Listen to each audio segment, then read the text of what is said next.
Good day guys. Dito po tayo ngayon sa view deck. View deck ng Emerald. Yan, kitang-kita yung tulay ng Calabar River. Yan guys. Ikot ko kayo.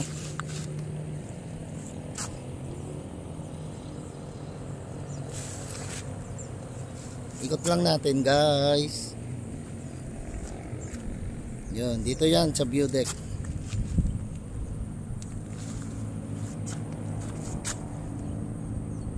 Tapos yung Calaba, laki ng tubig. Hindi yan ang iaano natin. Magbibigay lang tayo ng konting review dito sa ano natin. Kay Mio Gravis natin guys. Yan o. Yan. Kung naalala nyo yung binili kong Mio Gravis, eto na siya ngayon. At yan na siya. Okay naman. Habang nagbe-break in tayo, may tinakbo na tayong mga mahigit 300 guys. Pakita ko yung ano niya.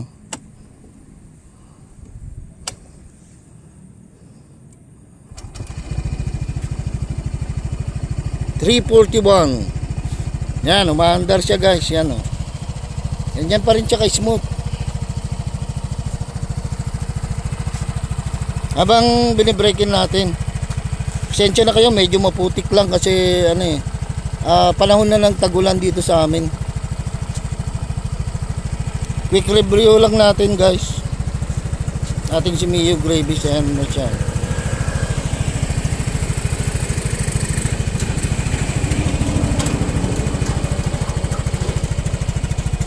Yan na siya ngayon. Mga ano na, mag-iisang buwan na guys. Pagka naka 500 na yung itong speedometer nya, 341. Pagka naka 500 na yan, change oil daw natin. Gawa natin ulit ng video pagka ano, mag-change oil na tayo. Yan pa rin siya oh. Wala pa rin na bago o kaya nadagdag kasi hindi na natin papa-upgrade yan guys. Okay naman siya. Yan oh. Habang umaandar,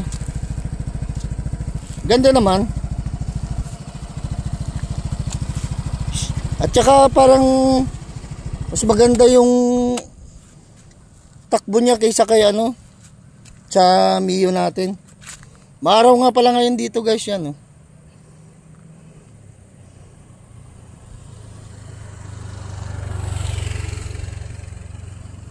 View deck.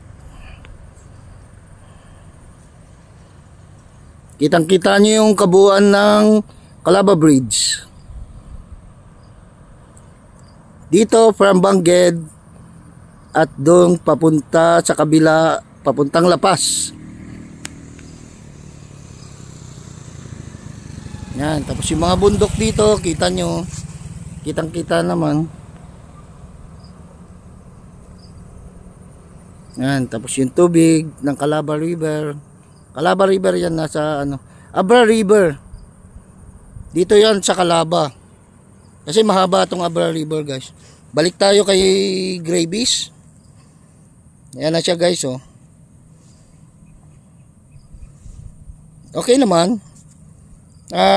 Wala naman ako masabing ano na let's say sabihin nating problema o ano, wala pa akong pinapalitan yan guys. Ang inano ko lang, dinagdag ko lang yung sa single stand shoes.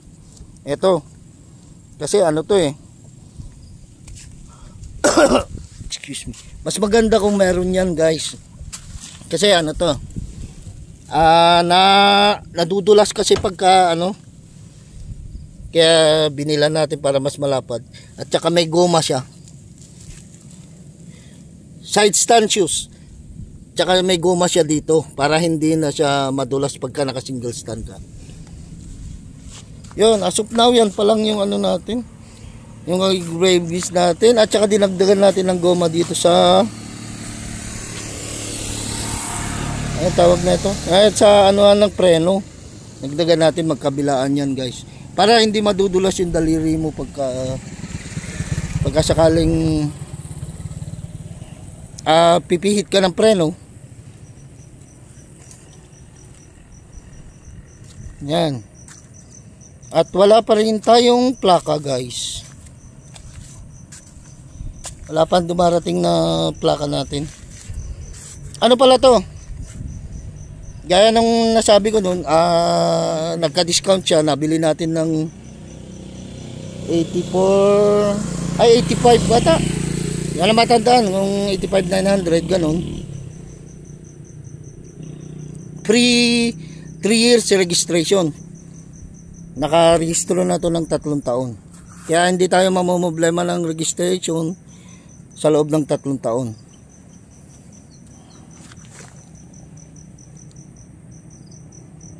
Yan, sa mga nagbabalak ng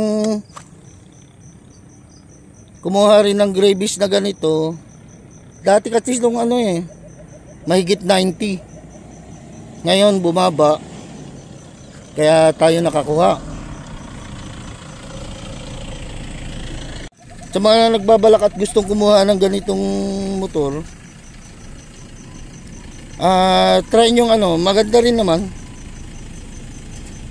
Kung pag service lang, hindi lang kasi liquid cool guys, air cool. Air cool to wala naman problema, mas magaan sa maintenance. So, hindi ka na kailangang magkarga ng tubig. Yan, naka air cool lang siya guys. Wala nga lang tapaludo dito sa likod.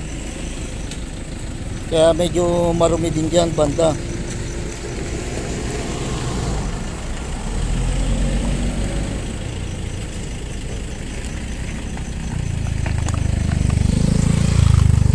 Yun, at medyo maraming dumadaan.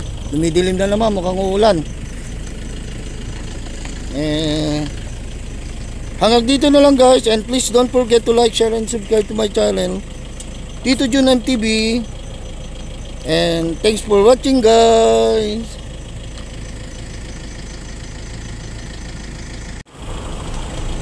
View deck Emerald.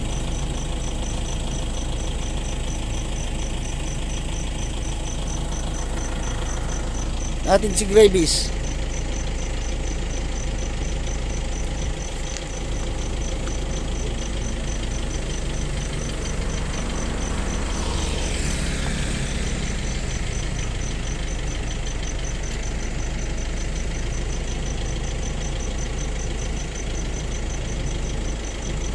Thanks for watching guys.